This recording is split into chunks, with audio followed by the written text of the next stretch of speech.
ध्यान की गहन ऊंचाइयों को छूती हूँ, यानी जब मैं ऊपर उड़ती हूँ ध्यान से तो मैं क्या देखती हूँ, देखिएगा।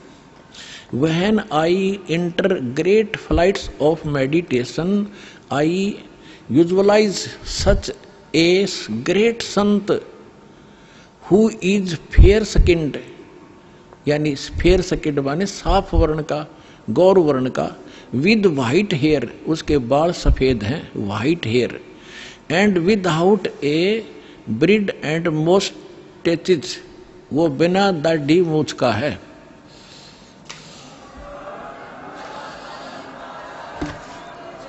और उसके सफेद बाल हैं।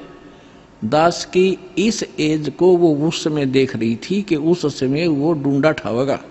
अब उसी का अंश इसने यहाँ थोड़ा सा कम अनुवाद कर पाया, ये भूल गया होगा।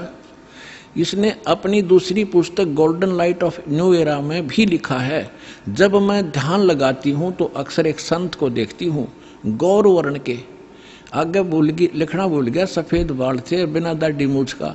अब दरअसल क्या है कि ये कोई पत्रकार ने उस वाणी को, उसकी बोली हुई को अपने ढंग से चित्रार्थ किया है। तो इन लोगों का दृष्टिकोण था किसी और संत पे कि वो हो सकता है।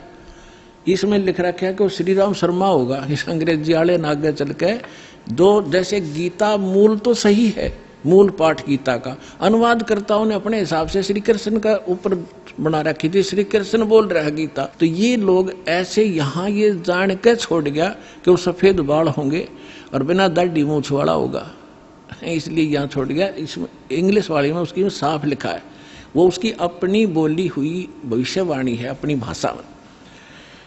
यहाँ देखिएगा, जब मैं ध्यान लगाती हूँ तो अक्सर एक संत को देखती हूँ, गौर वर्ण के। उस संत के ललाट पर गजब के तेज होता है, उनके माथे पर, ललाट पर आकाश से एक नक्षत्र के प्रकाश की किरणें निरंतर बरसती रहती हैं।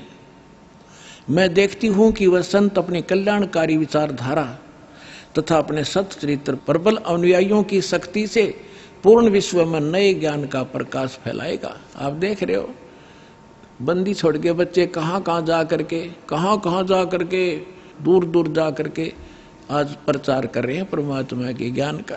वह संत अपनी कल्याणकारी विचारधारा तथा अपने सच्चरित्र प्रबल अनुयायियों की शक्ति से संपूर्ण विश्व में नए ज्ञान का प्रकाश फैला रहे हैं। वह संत अपनी शक्ति निरंतर बढ़ा रहे हैं। उनमें इतनी शक्ति है कि वह प्राकृतिक परिवर्तन भी कर सकते हैं। वह अपना कार्य वैज्ञानिक ढंग से करेंगे। उनकी कृपा और